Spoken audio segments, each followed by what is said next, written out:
Gagawa tayo ng masarap na sinigang na salmon. Narito ang mga sangkap.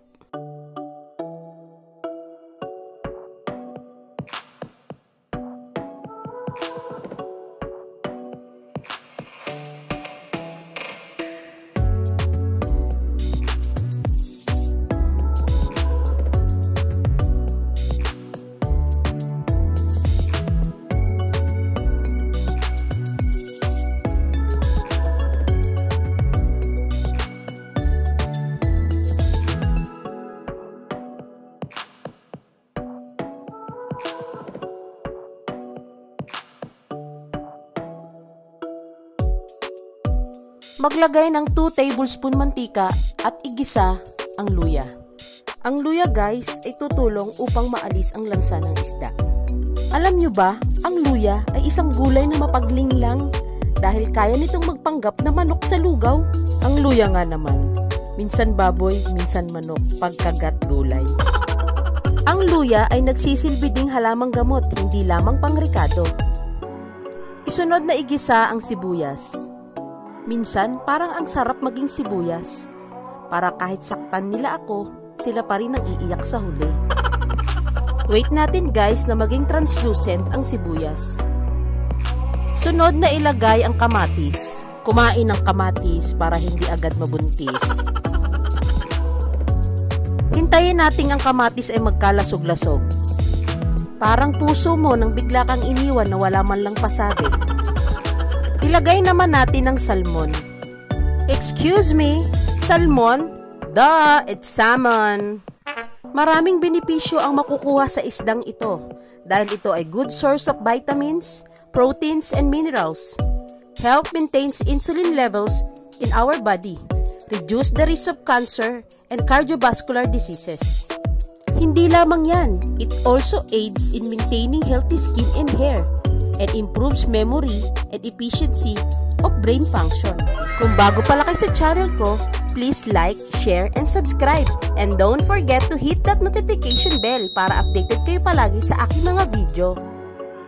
Magpiga ng 2 pirasong kalamansi. Tulad ng luya, ang kalamansi ay tutulong rin upang maalis ang lansa ng isda. Kayo ba ay may ibang paraan sa pag-alis ng lansa ng isda? Comment down na lang para malaman din ng iba.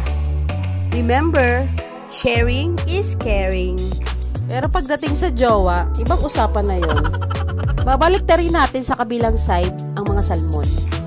Dahan-dahan lang guys para hindi madurog ang isda. Naranasan mo na ba yon? Yung ikaw halos madurog ka sa kakaselos, pero sa kanya, sorry lang. Maliban sa unang nabanggit kong benepisyo mula sa salmon, the salmon also considered a superfood. Kung may Superman, may superfood. Ito ay paboritong choice because it contains significant amounts of essential omega-3 fatty acids which support heart and eyes health.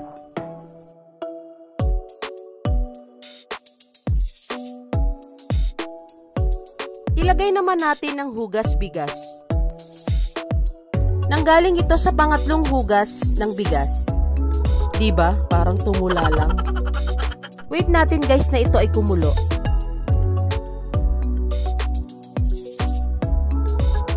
I-scoop natin yung mga bumubula-bula sa ibabaw to obtain clear broth. Dudulot din kasi ito ng lansa sa sabaw. Guys, kung may mga request pala kayong recipe, comment down na lang at susubukan natin gawin yan. Ang mga bula na aking nabanggit ay tinatawag na scam. Ito ay inaalis to make it easy to control the temperature of the stock o yung sabaw, so you can maintain a constant simmer. Bukod sa hindi magandang tingnan kapag meron nito, ay makakaiwas na mag-overboil. Ilagay naman natin ang mga radish o labanos. Labanos, para sa inyong pag-iibigan na malapit na matapos. Alam ba ninyo guys, na ang strong pungent flavor o anghot mula sa radish is caused by allu-isothiocyanates. These are oils present in mustard and wasabi as well. Ilagay naman natin ang sinigang mix. Depende na po sa inyong panlasa kung gaano karami ang ilalagay na sinigang mix. Halu-haluin po natin para magpantay ang asim ng ating sinigang. Ang sinigang, Minsan maasim, minsan ikaw. Kaya ligo-ligo rin pag may time. Maglagay naman tayo ng patis ayon sa inyong panglasa. Kilala nyo ba kung sinong nakadiskubre ng patis? Ito ay si Aling Tentay, also known as Ruperta. Maaari na nating ilagay ang mga kangkong. Kumain ng kangkong ng puso'y lumaya sa pagkakakulong. Sa taong totoo ay di naman ikaw ang binubulong. At sa huli, tulalay ang inyong hantong. Last but not the least, ilagay ang ating siling haba o siling panigang. Ang siling haba o siling mahaba ay tinatawag ding siling pansigang at siling Tagalog. Ay isa sa dalawang karaniwang uri ng sili na matatagpuan sa Pilipinas. Ang isa ay siling labuyo. And we're done! Ready to serve na ang ating sinigang na salmon. Hanggang sa muli!